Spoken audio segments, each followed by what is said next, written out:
Hello, everybody. This is William Cooper.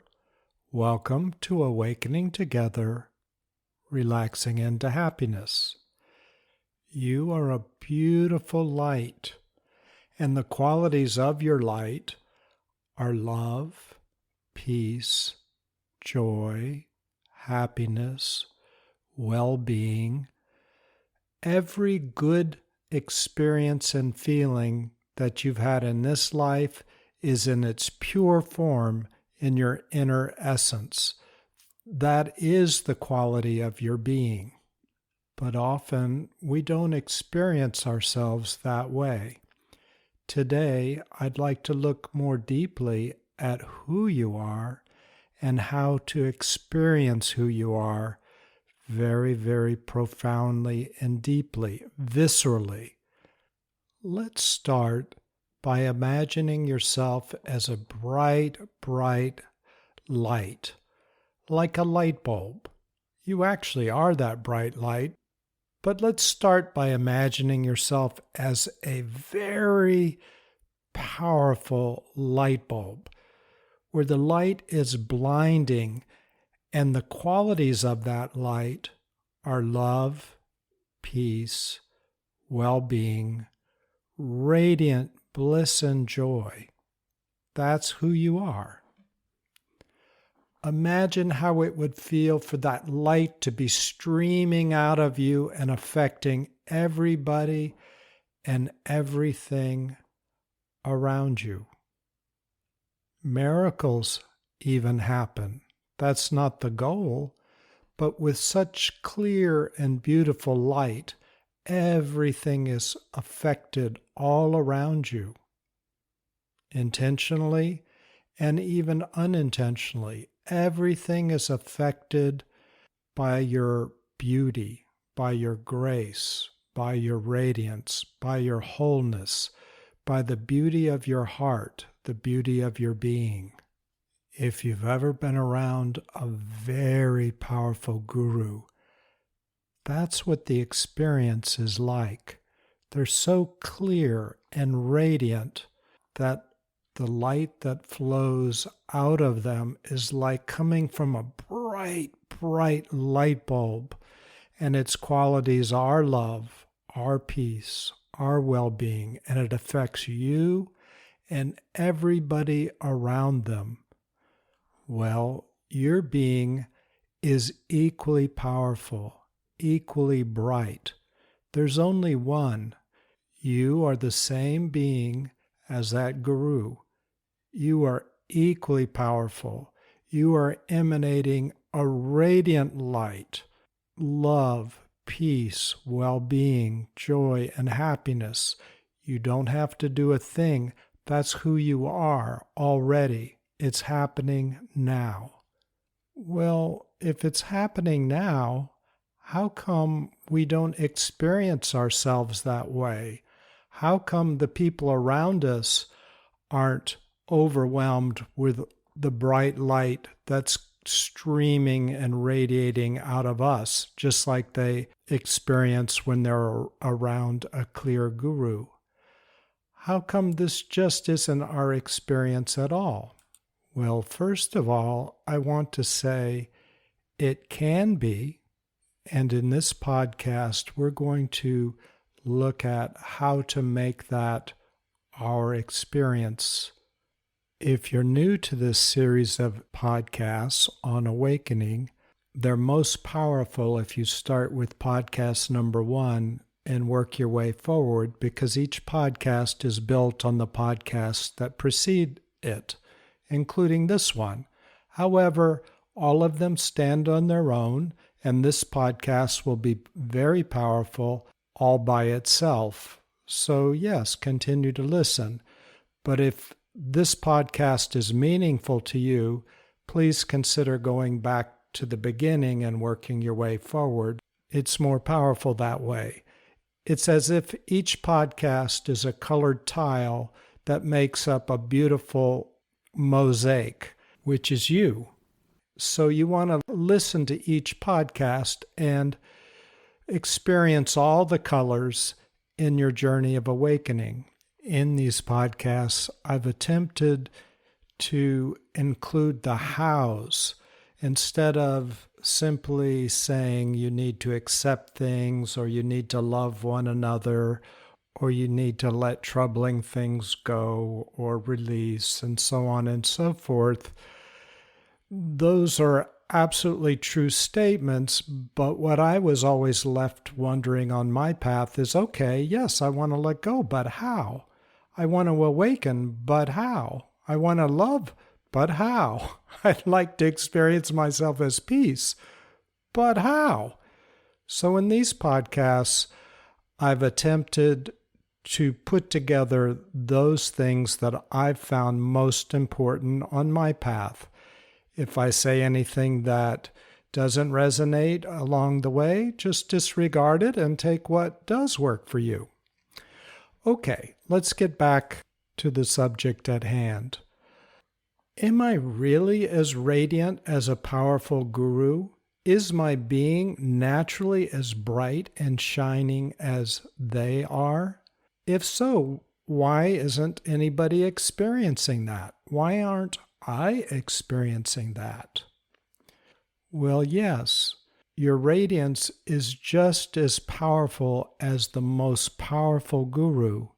Well, I don't feel that radiance. I feel a lot of hurt sometimes or anxiety in my life. Maybe I feel depression. Maybe I have moments of happiness, but at other times I have anger and frustration. That's what I feel, and it can be very intense. What's the problem? There is no problem. That intensity is your radiance. It is your being. It's just been frozen and twisted in shapes that you're not enjoying. It's not emanating as pure beauty and love and well-being. There is some of that in your life. There's happiness and joy and peace, but there can be a lot of anger and frustration and depression in many of our experiences because we've taken our natural radiance and we've twisted and frozen it into another form, into a form of hurt, fear, and anger. So we have a lot of energy streaming out of our light bulb, but we've taken that light and we've put it through different lenses and changed the color and the texture and the experience of our bright light, our bright clear light, and we've turned it into hurt, fear, anger, frustration, anxiety, a lot of that. And it doesn't feel good.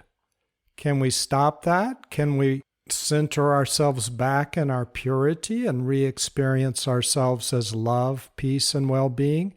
Absolutely, and we're going to talk about that in this podcast. And as I have said, it's built on previous podcasts as well, but there will be a lot here in this podcast.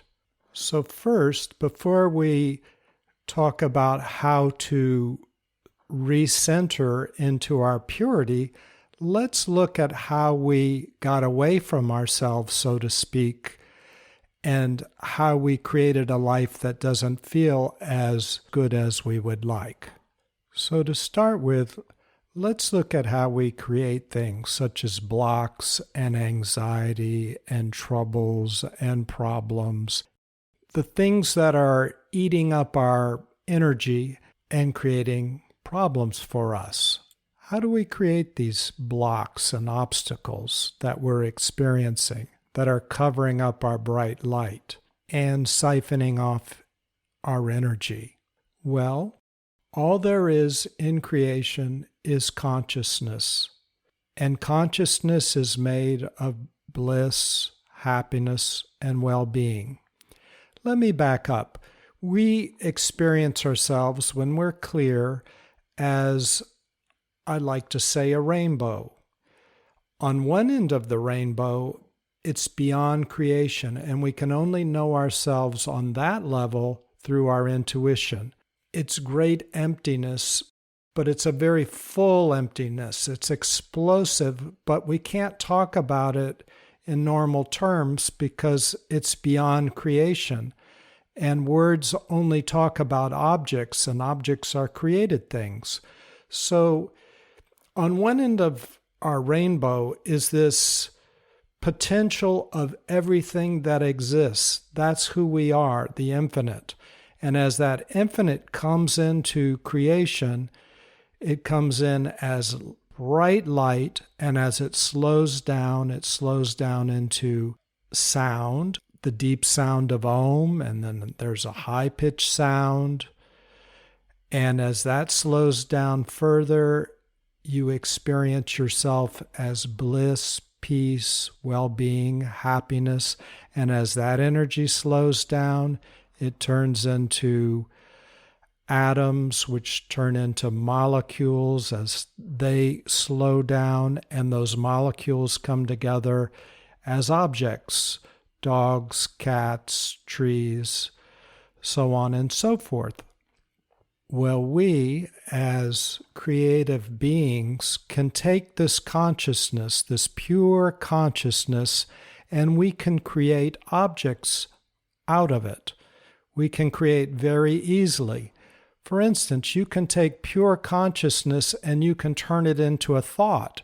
You can picture a dog or a cat or a tree, and you can create this thought. And if you focus your willpower on that thought that you've created, that hallucination called a thought, if you concentrate very hard, you can make it solid in your mind where you almost will never forget it. It's a solid object. And if you tie it to emotion very strongly, you make it even more 3D, where you really, really can embed it into your beingness as a created object. You created that object. So when you use your force of willpower and attitude, and you embed it into consciousness, you shape it into a very sharp-edged object. Your consciousness previously was free-flowing, love, peace, and well-being, and now you've twisted it and shaped it. Usually the reason why we do that and we embed it is because we have a lot of intensity behind us to do that. And usually the intensity is derived from hurt, fear, or anger. I'm very angry. So with my willpower, I create an image and an object, a thought form. I don't like you. I hate you. You're so horrible, and I will never forgive you. That's a strong image. That's something that we might carry with us forever. Or hurt. You really hurt me. My life is terrible. Or my life hurt me, and it's been so terrible, and I carry that with me, and I'll carry it forever. I've been marked forever, scarred forever. Or I might have fear. Something happened. It was so traumatic. I've got PTSD. I can't shake it. It's there with me forever. I've put a lot of attitude into that consciousness, and I've created this object of fear or PTSD or anger or hurt. And those form blocks, what we might call blocks or traumas or feelings of depression or anxiety. We form a personality around these frozen objects that we have created and embedded them in our mind, emotional body. We've embedded those objects within us, and they are what is using up a lot of our radiance.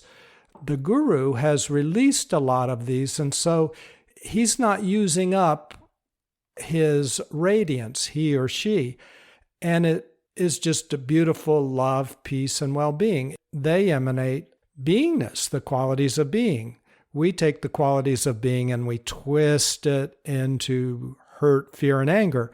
We still have some quality of being left over, though, and at times we do feel peace and happiness and well-being, but it's mixed with these objects that are floating around within our experience. Let me give you an analogy. Water is free-flowing. It's life-giving. It's nourishing. We need it for life. But we can take that same water and we can freeze it into a hurtful object. We can freeze it into the shape of a knife. And when that water turns into ice and is in the shape of a knife, it can be used to stab people, to hurt people, to kill people, or just the knife blade inside of our pocket or our jacket might jab us and hurt us. Well, that's what we've done with consciousness. We've frozen it into a jagged edge, and it's inside of us, and it's hurting. We've frozen it with a strong attitude and lots of willpower. We've embedded it inside of us, and if it hurts a lot, we don't want to feel that hurt, so we repress it. This object, this sharp-edged knife object, is still inside of us, but because we don't want to feel it, we look the other way inside. That's called repression, or we distract ourselves from it. It's still in there, but we're looking the other way so we don't notice it so often unless somebody looks at us funny or cuts us off in traffic or does something that triggers us, and then this repressed object comes to the surface and we feel it once again. We might even blame the person who does something to quote-unquote trigger us as the one that's hurting us. It's not really them. They're not hurting us. They just did something that made it hard in the moment to repress the sharp edges that we created and stuck inside of us. Remember, there's only one person inside of us that can hurt us, and that's us. Nobody else is in there. So if life triggers us or somebody else triggers us, the thing that we're feeling is of our creation. Now, it's true, even if we haven't created an old thing that's hurting us, that's triggered and coming up, when somebody does something, we could create a new thing and hurt ourselves with it. So that doesn't feel so good. Is there a solution? Absolutely. What do we do? Okay, let's go back to that knife made of ice. We put it in the sun and let it melt, and then it turns back into life-giving water. Simple. Well, that's what we do with the knives inside of ourselves. Remember, when ice melts, it emanates cold, and that cold is uncomfortable. If you're holding that ice cube in your hand, it's cold. It hurts a little bit. And it radiates cold all around it.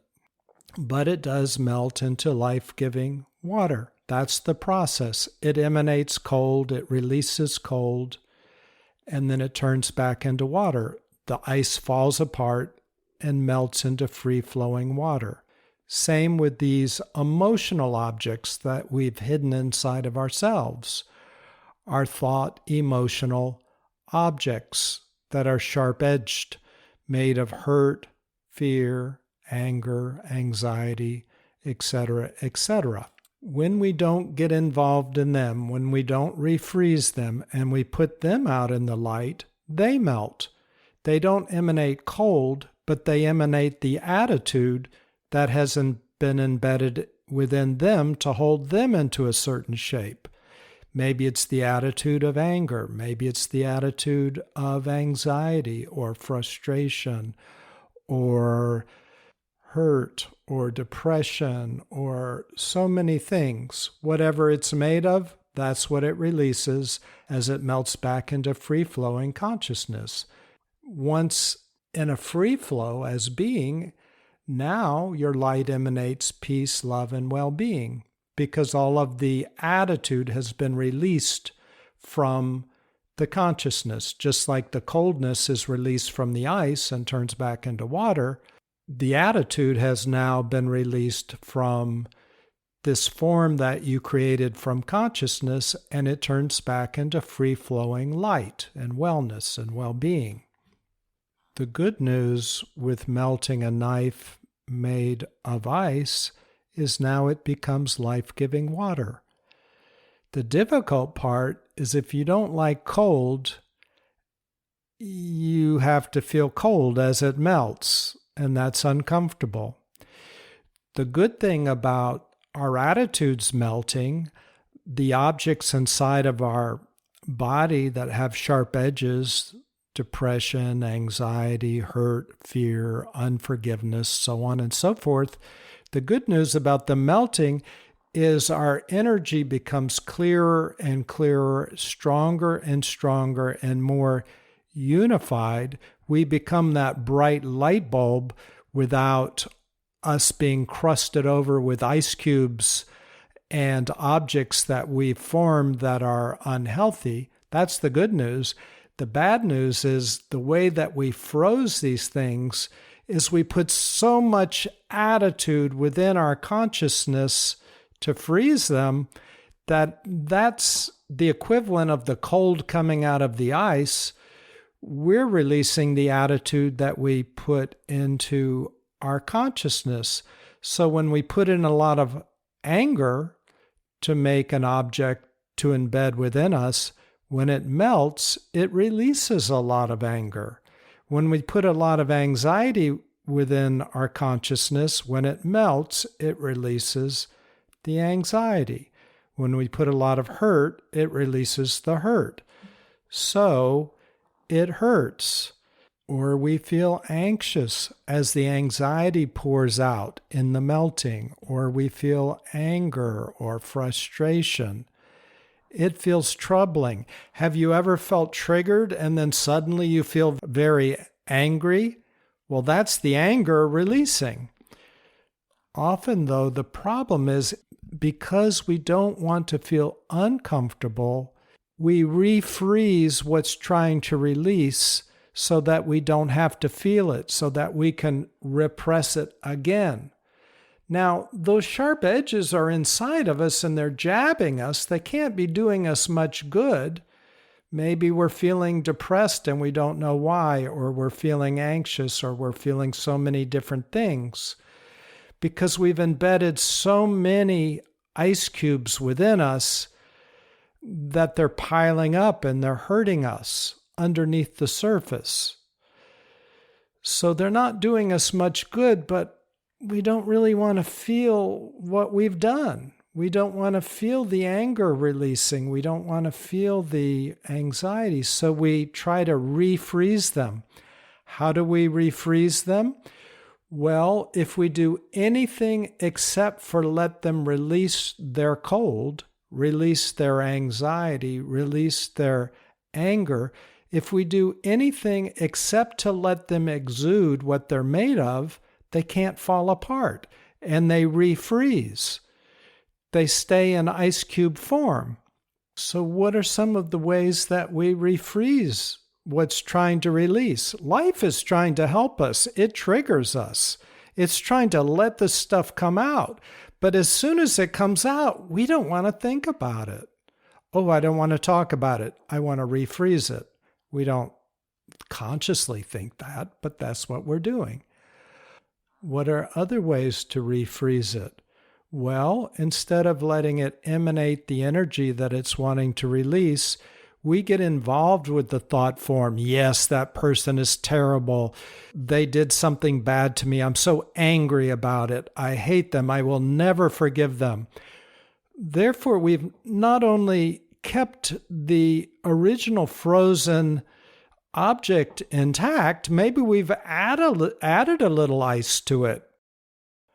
Rather than simply being aware that this thought emotion complex exists and just watching as it falls apart and experiencing, letting it release its hurt or its fear or whatever, its anger, rather than just doing that, we have jumped on the bandwagon and have made it more solid. We've refrozen it. What's another way? Well, we could treat it as real, therefore keeping it frozen. We could just get lost in a fantasy or a thought about this object that we've frozen in place. So rather than letting it emanate its attitude and release it, we're just looking through the thought and getting lost in the thought. Another way to keep it frozen is we could react to the frozen thought and emotion and hold it in place so that we have something to react to. For instance, I have this problem, or I have this bad feeling, or this attitude, and I'm going to react against it, or react because of it, or react from it. All of these versions means that it has to stay in place so I have some place to push off of. All of these versions of keeping it frozen have one thing in common, and that is that I just don't observe it and non-reactively just let it melt. Let it exude its attitude. Let it emanate its anger and fear without me reacting to it, without me fantasizing about it, without me being in opposition to it, without me making up a story about it. Instead, just let it unwind like a tight rubber band just unwinding, expending its energy. So the common theme of melting, when you know something is melting, it's just like an ice cube. How do you know it's melting? Because it's exuding coldness and it's falling apart. How do you know these emotional thought objects are melting that have been clogging you up and blocking you and causing so much trouble? How do you know they're melting? Because they're exuding hurt, fear, anger, frustration. Very simple. You don't get involved with them, you just experience them. You feel them as they fall apart. Just like you don't refreeze the ice knife. If you're holding it in your hand, you simply feel cold. You feel coldness and you watch it start to drip as water starts to be released as the ice falls apart.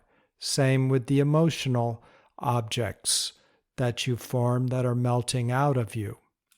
As each emotional object melts out of you, you're less clogged up, you're less cluttered, and that consciousness, that life-giving water drips down into a big reservoir of water, and your levels of water get higher and higher and more and more and more. Your levels of free-flowing consciousness through your body-mind mechanism are more freed up and flowing. So you become more and more powerful. Not that that's your goal, but as a side effect, it just makes sense. Just like a guru, you become brighter and brighter and brighter, more healing to both yourself and others, because you're not healing anybody. What's healing people and what's healing yourself is so much free-flowing wholeness in your being. Your being is free-flowing. It's not being diverted off. So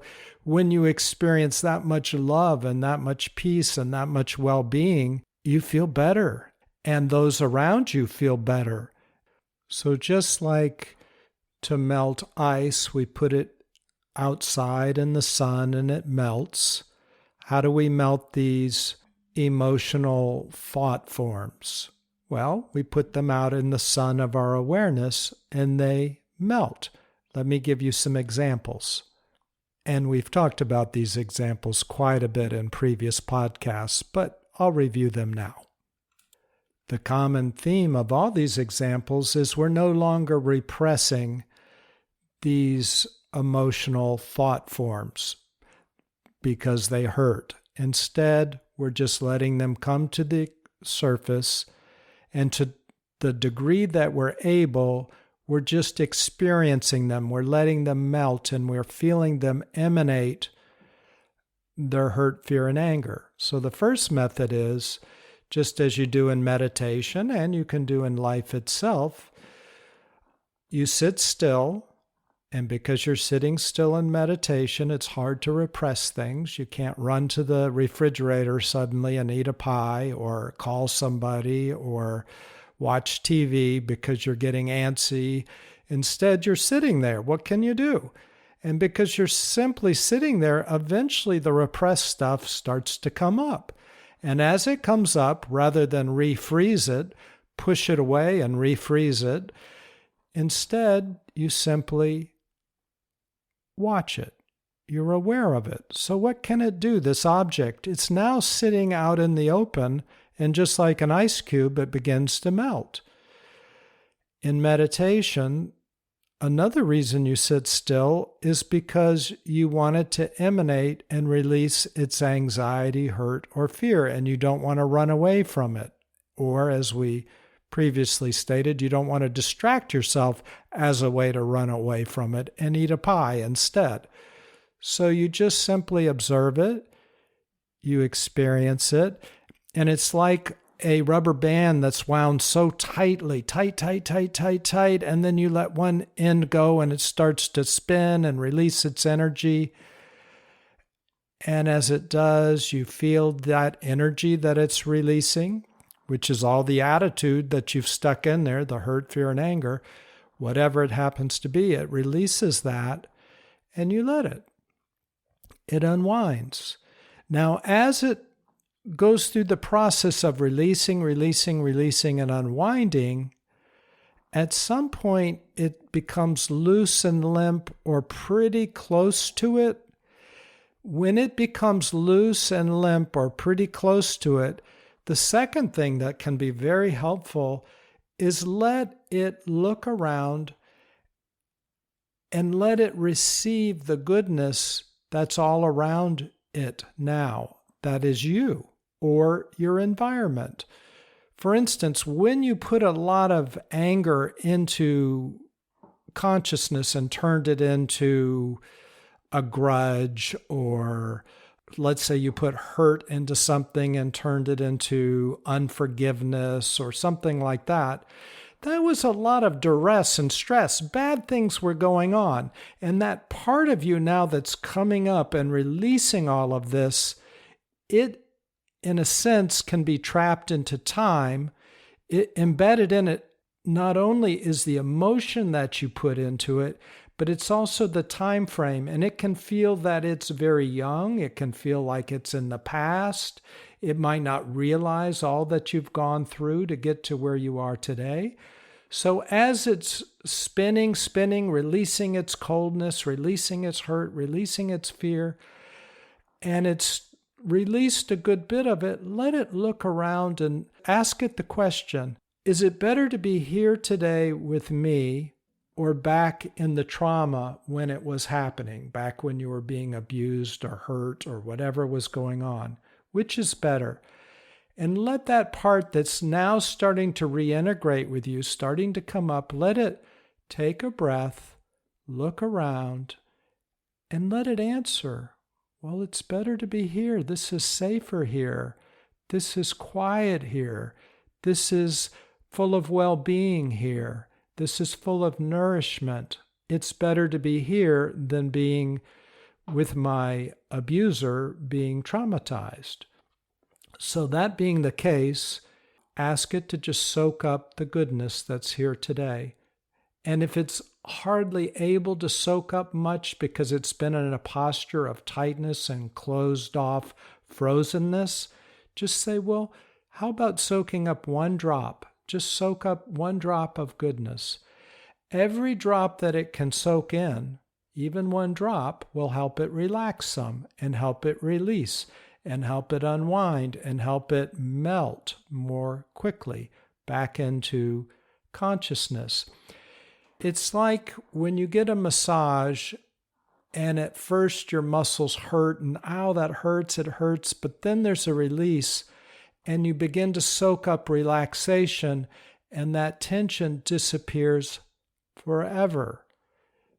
That muscle releases, and once it's released, there's only relaxation. The tension is gone. Well, once this emotional object or this twisted off part of you takes in well-being and it releases, just like a muscle tension, it dissolves, it lets go, it releases, back into consciousness, and it's gone. There's nothing left to work on because it's gone. It's completely melted into light, love, well-being. So that's the melting process in meditation. But this melting can be taken into life itself, not only in meditation. Meditation is a good place to start so that we can deepen the process and not get distracted and stay focused and not repress and run away and eat a pie and do things like that. But once we kind of get used to the process, we can take it into life. And when something comes up, let's say somebody cuts you off in traffic and old repressed stuff, objects come to the surface, you can just experience them and not repress them, feel them, and just don't get involved in them. It's just something that happened, and it's a good thing. You're getting to melt some junk that's stuck inside of you. Also, as it continues to melt at some point in the process, you can take a breath, look around, and notice, hey, I'm okay now. I wasn't killed in that traffic incident. I'm fine. I've released a lot of stuff. As more and more of these ice cubes melt away, you start feeling better and better and better because A, you've got a bigger reservoir of pure water, pure consciousness and well-being that's unfrozen, and B, you're not covered with ice cubes. Half of them have melted away.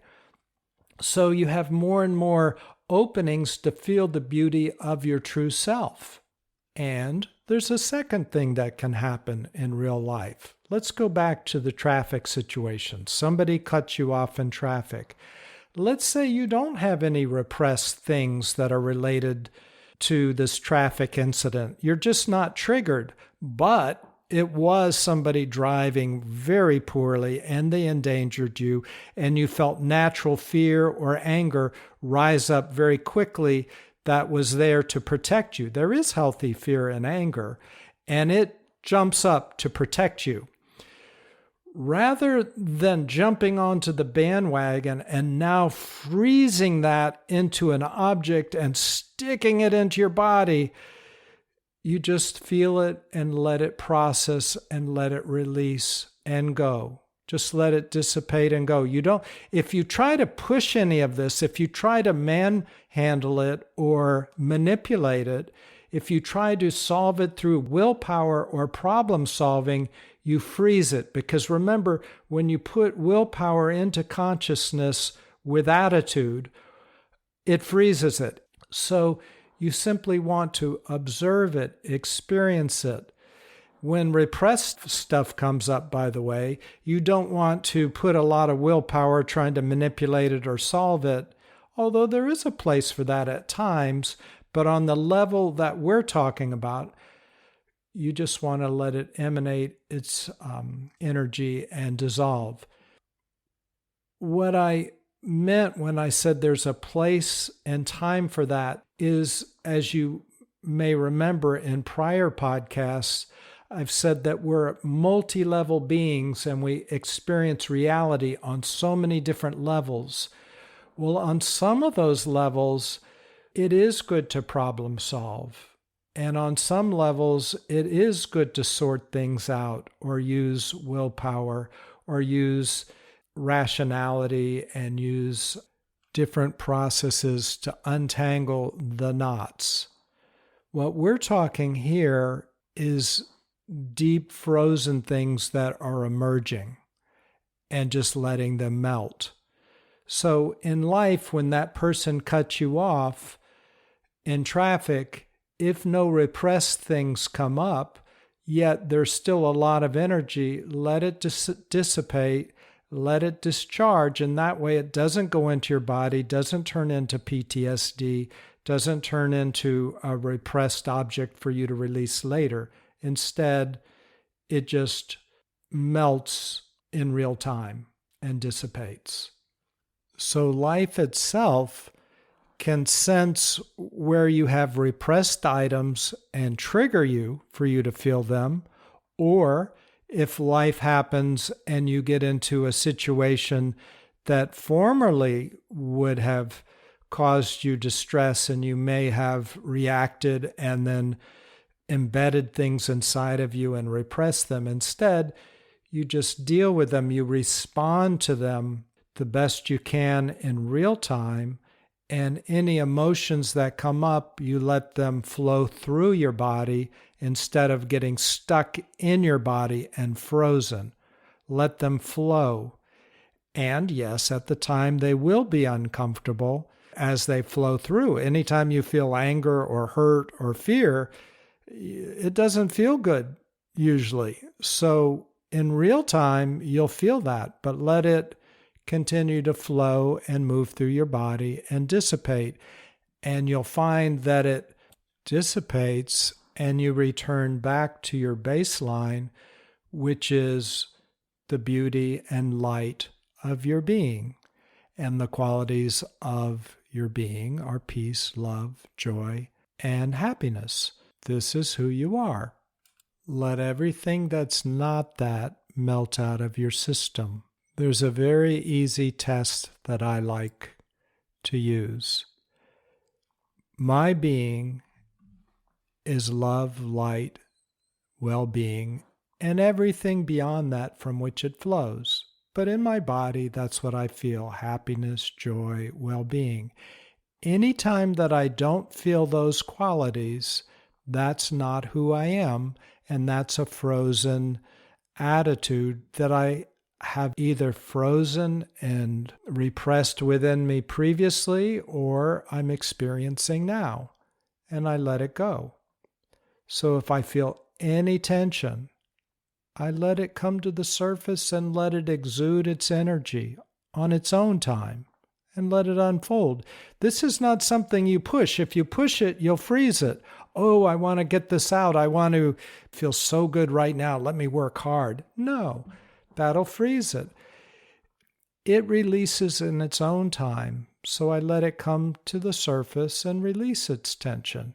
If there's hurt, I let it come to the surface and release its hurt. Anxiety, let it release its anxiety. Well, how long does that take? It takes as long as it takes to release the attitude that I put in there. Now, if I put a lot of attitude, maybe it takes a long time to release. Maybe that is how I felt all during my childhood for a decade. So there's a lot of attitude in there. So that takes a little bit longer to release.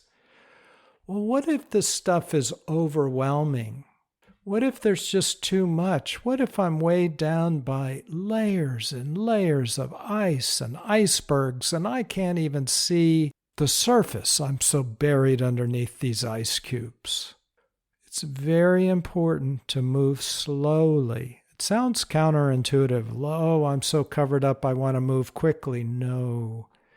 Move slowly and easily. Be kind to yourself. Don't abuse yourself. If you're under a big iceberg, you don't have to melt that whole iceberg today or tomorrow or the next day. What else are you doing? You're going through life anyway. So let a little melt every day. The key is consistent daily baby steps. Just do what you can do today. Don't judge yourself.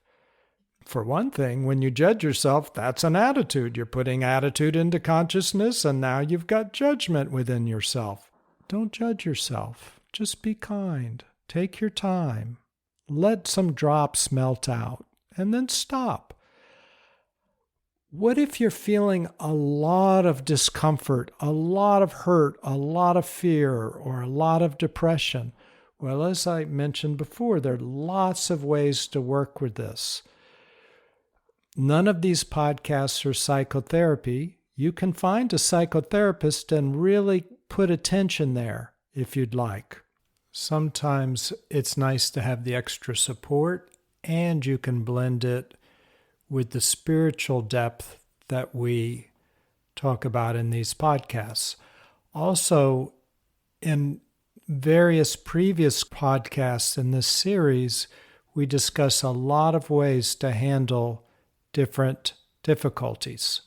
So if you're starting with the beginning and working your way forward, you'll have that support as well.